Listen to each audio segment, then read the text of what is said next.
Vou tentar mostrar aqui para vocês que essa última visita de Zelensky, o presidente ucraniano, na Casa Branca, em Washington, e também no Capitólio, no Congresso americano, sem dúvida pode provar e pode marcar uma possível guerra de grandes dimensões na Europa. Uma guerra continental, muito visto lá, claro, na Segunda Grande Guerra. E o porquê disso?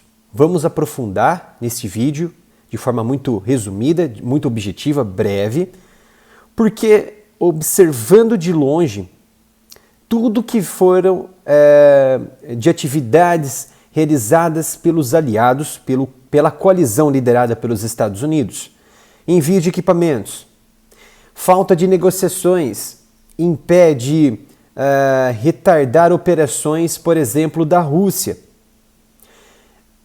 ataques ordenados dentro, ali, abre aspas, do território russo, por exemplo, na Crimeia, atentados lá no gasoduto no Nord Stream 1 e 2, e entre outras mobilizações do Ocidente em relação às sanções econômicas, isso pode provar que uma guerra de grandes dimensões está muito próxima.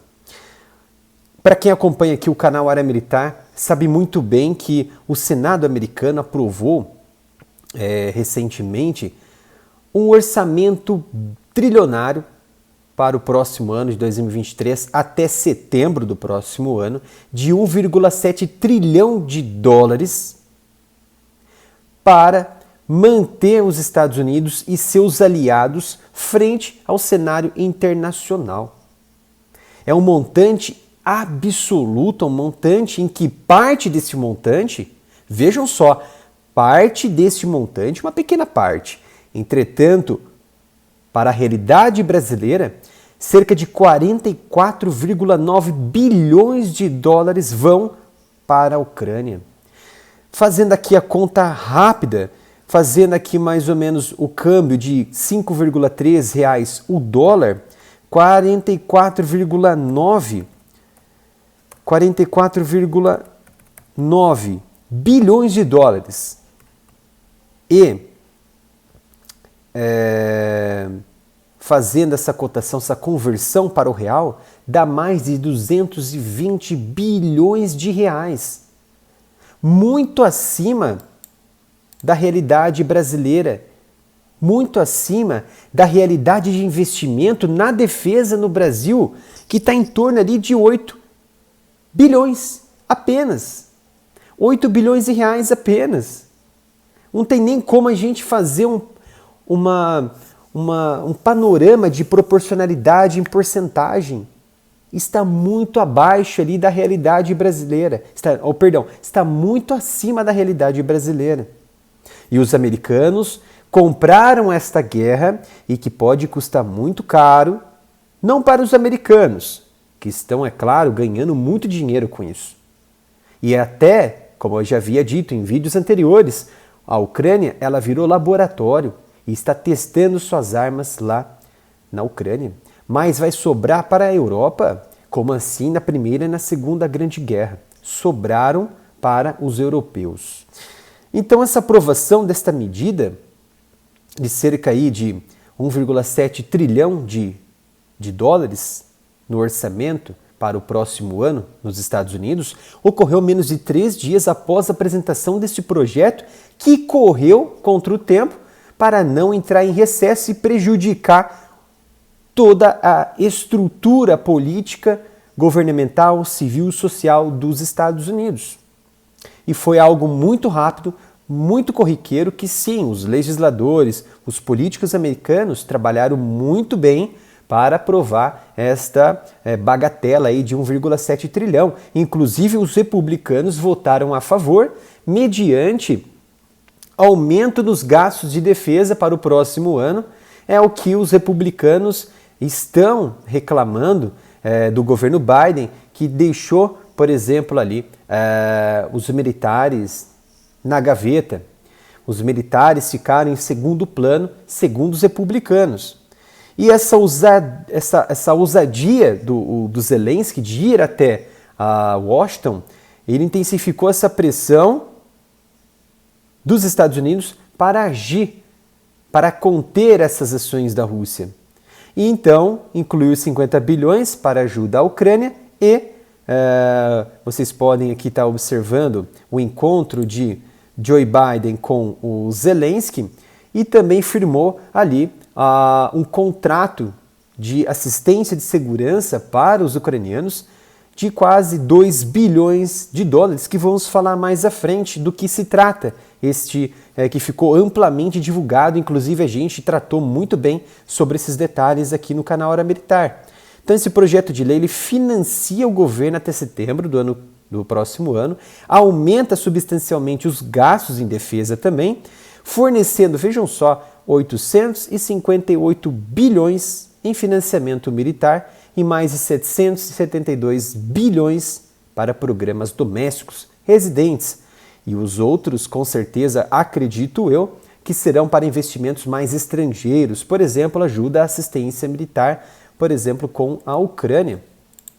Então vocês observam que nos anos anteriores foi feito esse levantamento aí pela Stockholm International Peace Research Institute de toda essa bagatela de 800 e poucos bilhões de dólares em investimento, na verdade, em gastos em defesa e não investimento, em gastos em defesa, somando ali 1, 2, 3, 4, 5, 6, 7, 8, 9 nações juntas em defesa, investimento e em gastos em defesa, não chegam aos pés dos gastos dos Estados Unidos, nem mesmo a China, que está ali em segundo plano, junto com Índia, junto com o Reino Unido, junto com a Rússia, para se equiparar com o real cenário internacional.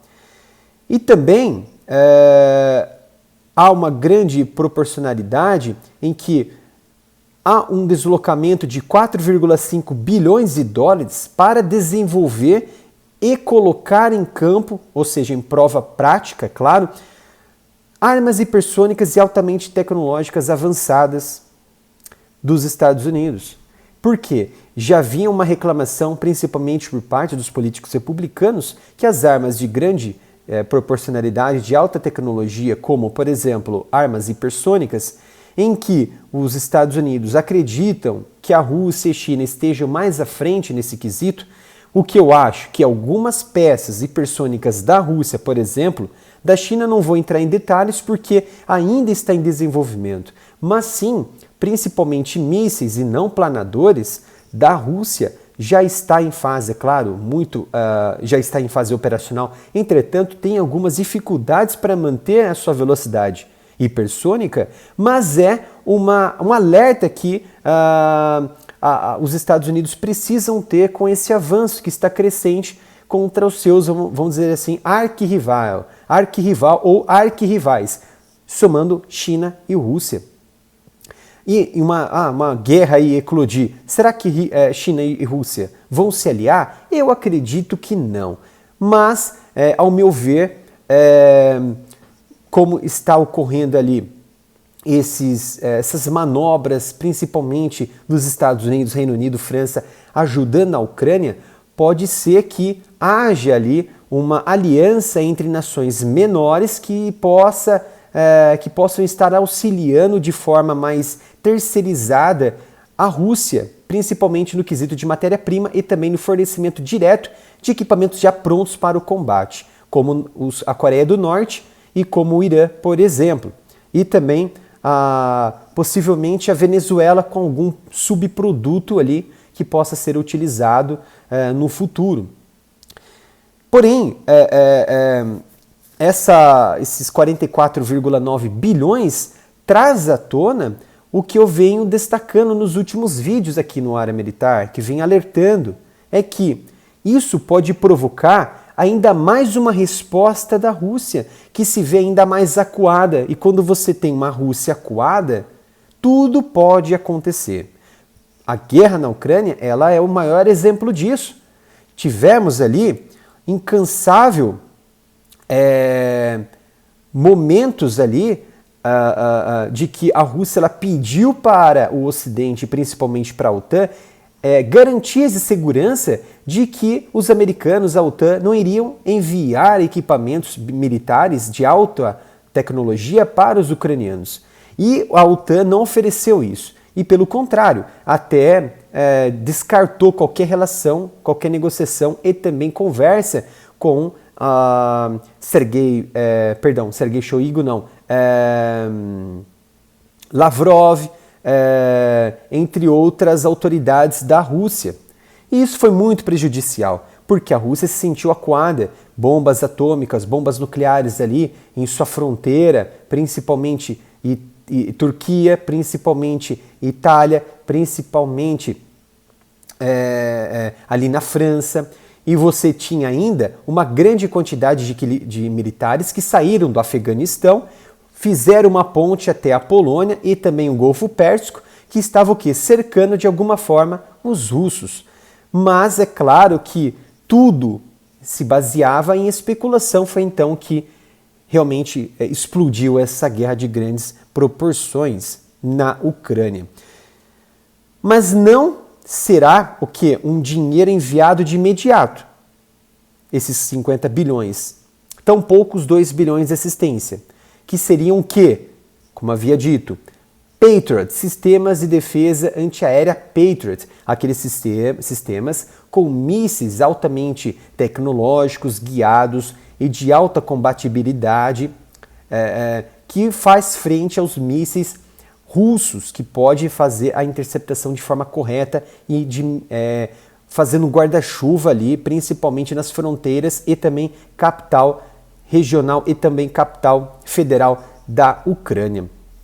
Mas será ao longo de setembro, até setembro de 2023, esse investimento de 50 bilhões e os Patriots provavelmente chegará no final do inverno lá na Ucrânia, porque também há uma hipótese dos militares ucranianos especialistas em artilharia viajarem até a Alemanha e não a Polônia, muito provavelmente a Alemanha, para desenvolver essa experiência, esse contato imediato com os sistemas Patriot, que vocês estão vendo na imagem, para sim eles colocarem essa bateria formada por estações de lançamento, como esse lançador, estações de radar e também estações de comando e controle, e assim realizar toda a cobertura ali da guerra contra a Rússia, enfraquecendo os russos, que não vão conseguir atingir infraestruturas críticas, mas também fica aquela questão no ar. Quantos mísseis os americanos fornecerão à Ucrânia? Isso porque os russos possuem dezenas, milhares ali de sistemas que podem ser enviados, tanto morteiros, quanto mísseis, quanto foguetes, quanto drones também, e também aeronaves de combate. E isso pode, de certa maneira, servir como isca para ataques secundários em massa e confundir os sistemas Patriot, que Putin diz que estão desatualizados. Mas Putin erra ao afirmar isso, porque os últimos sistemas que saíram, PAC-3, MSE e também os sistemas DENTI são altamente tecnológicos e atualizados para mísseis também balísticos e de alta velocidade. Mas e os mísseis hipersônicos? São equipamentos, o quê? Os Patriots, a última defesa, a última camada de proteção aérea. Então, de certo modo, os mísseis hipersônicos, chegando muito perto, serão identificados, mas se serão interceptados ou não, aí já é uma outra história que o campo prático irá demonstrar. Por isso que eu venho falando que a Ucrânia, nesse momento, é um laboratório para as grandes potências. A Alemanha enviou o Iris-T terrestre, que ainda não foi utilizado pelo exército alemão. Então, será o quê? Um laboratório para experimentos de combate em que o melhor equipamento sobressairá e será ainda mais valorizado no mercado de armas, no mercado de guerra. E as grandes potências vão sair em vantagem disso, compensando os gastos com a Ucrânia. Então, essa relação de envios de equipamentos, essa relação da visita de Zelensky mostra uma ameaça imediata que o Ocidente está fazendo nesse momento. Por quê? Todo mundo espera uma negociação, todo mundo espera uma conversa, mais pontos de convergência entre as partes, reduzir uma escalada em determinado setor, seja leste, seja o norte, seja o sul, para assim, progressivamente, reduzir a escalada de conflito e chegar a um determinado acordo entre as partes para um acordo em comum, um entendimento em comum até um cessar-fogo e uma paz seja estabelecida. Mas não aquela paz que conhecemos na Península Coreana, em que até hoje as duas Coreias estão em guerra. Houve um armistício? Não houve um armistício. Houve o quê? Um entendimento de não agressão entre as partes, mas não de uma paz estabelecida. Eles ainda estão em guerra. Mas eu não acredito que seja um armistício, porque você ainda está em guerra. Então, colocar esse tipo de tratado dentro da Ucrânia seria muito penoso. E é claro que a fuga dos americanos lá do Afeganistão e essa ajuda intensa lá na Ucrânia foi realmente uma cartada, uma estratégia dos americanos que observaram que a escalada política, geopolítica ibérica lá no leste europeu estava em andamento.